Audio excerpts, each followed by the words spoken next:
but I had an emptiness, just like these guys had. And he knew who to go to.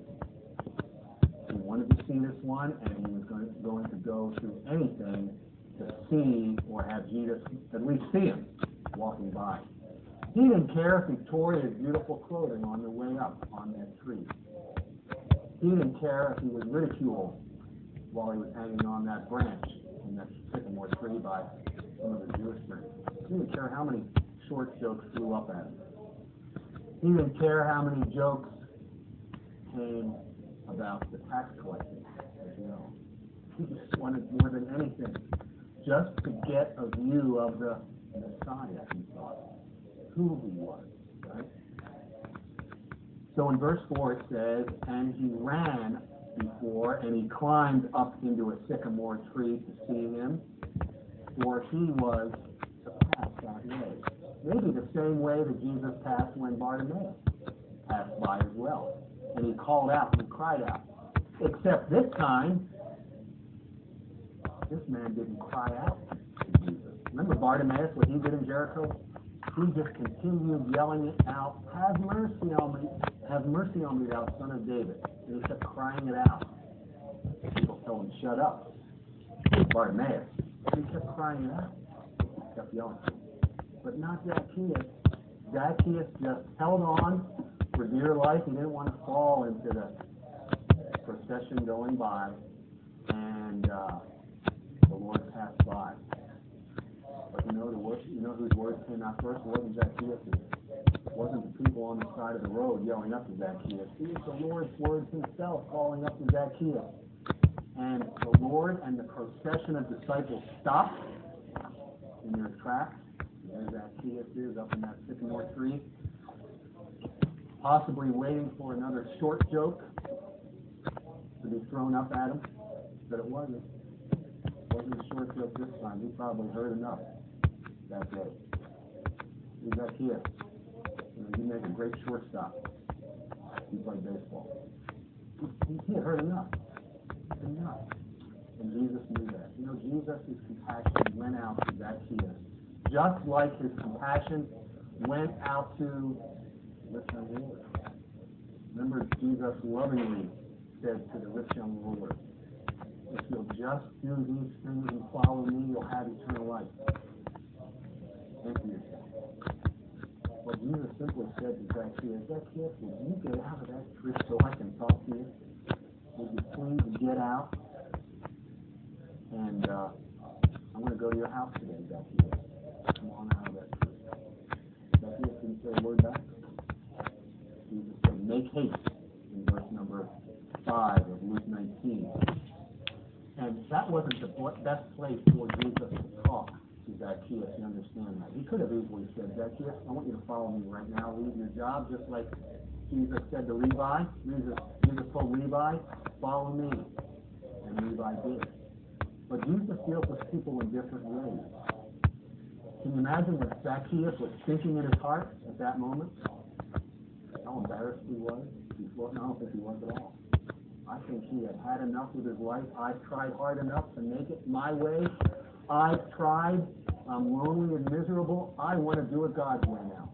I don't care if it means my job, me losing my job. I don't care if it means me being ridiculed at all. I'm going to go and follow him. And so he did. He left his ringside seat. He got off that tree as quickly as he got up. And Jesus made his way to Zacchaeus' house that day. Can you imagine what it was like there? It doesn't tell us a whole lot what happened at Jesus' house. At Zacchaeus' house, his house that day. But it does say this. We'll take a look in Luke 19, verses 6 and 7. And he made haste, that's Zacchaeus, and came down and received him joyfully. Received him joyfully. And when they saw it, who's they? People around, they all murmured, saying that he was gone to be guest with a man that's a sinner. How dare Jesus do that? Talking to Zacchaeus is enough. Zacchaeus is in our black book, is in our bad book. We have something against Zacchaeus. How dare this so-called Messiah, and he wants us to follow him, call him a friend, and want to go to his house?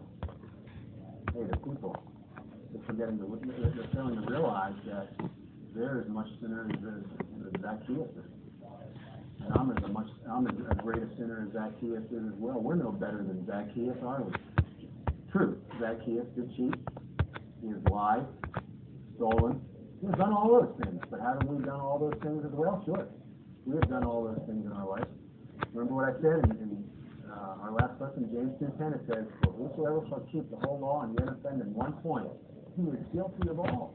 If you've committed a lie, you've stolen, you've cheated, you've bear false witness against someone else as well. You've done all those things.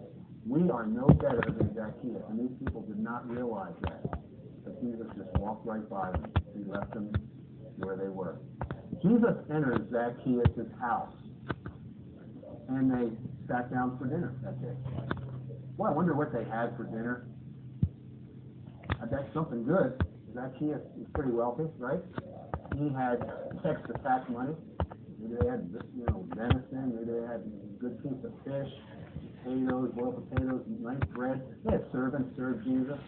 His wife was there. Maybe they, for the final thing, they had strawberry shortcake. But whatever they had, we know a lot of discussion was given to Zacchaeus' life. Finally came around. I'm just sick of my life, Lord.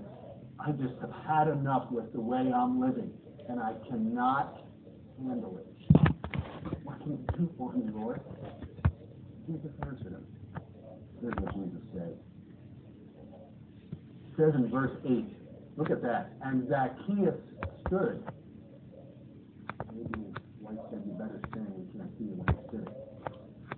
Zacchaeus. So he's standing up now and says unto the Lord, Behold, Lord, the half of my goods I give to the poor. And if I have taken anything from any man by false accusation, I restore him fourfold.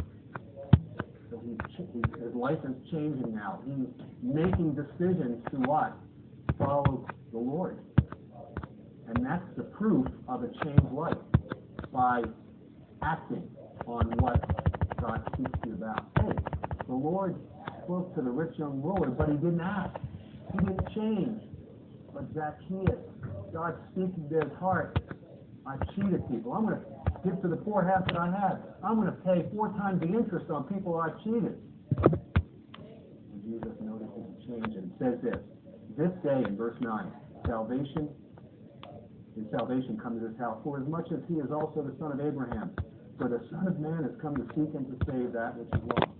Zacchaeus trusted Christ in that house today, in that house that day, along with his wife and possibly his children as well. Students, what is the sign of someone getting saved? Becoming a new creature.